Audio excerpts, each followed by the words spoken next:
Hello, everyone. Welcome back to another exciting episode of Red Letter. Today, we're going to be looking at Jesus' words that are written in our Bible as, you guessed it, red letters. So, if you have your Bibles, go ahead and be opening them up. We're going to be in Matthew chapter, let me see what chapter we're in here, 18. Now, today we're going to be looking at a very commonly used verse or phrases in the Bible. If you've been in church long enough, this is how you've always been told how to deal with people. If someone does something wrong to you, you follow this commandment or these rules. Now, I also want to put in my little disclaimer here. We're studying Jesus' words, but we're not saying that Jesus' words are more important than the rest of the Bible. In fact, the whole Bible is inspired. And so I want us to really look at his words, but also what's going on around him. All right, now, first things first. Last week, we talked about context. What does it mean? What is it around? What's happening in the story? And then we talked about the culture. Who's Jesus talking to? What's he talking to them about? And in comparison, where we compared it to the rest of the Bible, are these words accurate? Are these true? Do they match up with the other things that the Bible teaches? And so today I want us to look again with context at these verses. Matthew chapter 18, verses 15 through 20.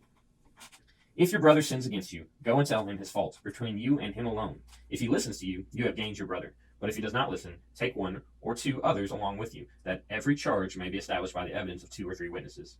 If he refuses to listen to them, tell it to the church. And if he refuses to listen even to the church, let him be as to you as a Gentile and a tax collector.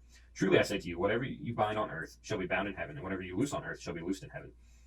Again I say to you, if 2 of you agree on earth about anything they ask, it will be done for them by my Father in heaven.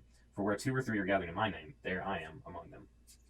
All right, so a lot of times we take the first part of these verses and we talk about, hey, if you have a problem with someone, go to them one-on-one and talk to them. And this is how I've been taught this passage my entire life.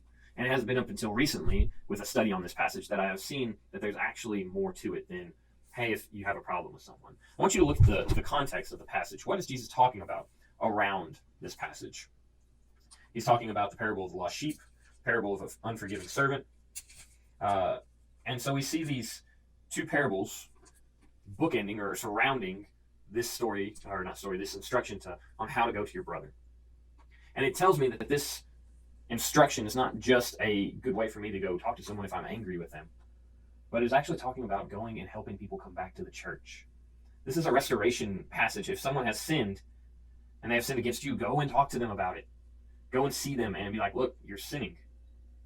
And they will hopefully come back, and if they don't, take 2 or 3. And if they don't, bring it before the church and have them pray over it and pray with them. This isn't a, hey, we're terrible, I'm a terrible person, so I'm going to go jump down your throat about something. No, this is legit a way to bring someone back. And so I want to, talk about why we think this is the way that we've taught it forever. Hey, if someone has a problem with somebody else, you should go and see that person. Or, if I don't like someone, I should go tell them. We use this passage to justify those actions, but this is talking about bringing a group closer together, a family closer together. And I also want to talk about in our Zoom class what this verse is dealing with. And at the end here, we talk a lot about, truly I say to you, whatever you bind on earth shall be bound in heaven, and whatever you loose on earth shall be loosed in heaven. Again I say to you, if 2 of you agree on earth about anything they ask, it will be done for them by my Father in heaven. For where 2 or 3 are gathered in my name, there I am among them. There's a lot of common tropes there.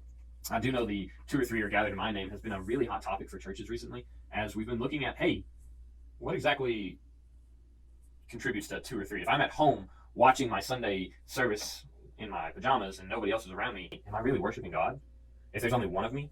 Well, if we're going to take it that serious, if it has to be 2 or 3 or more, or 2 or 3, then more would totally exclude you as well. It just says 2 or 3 are gathered. It doesn't say, hey, it has to be 2 or 3.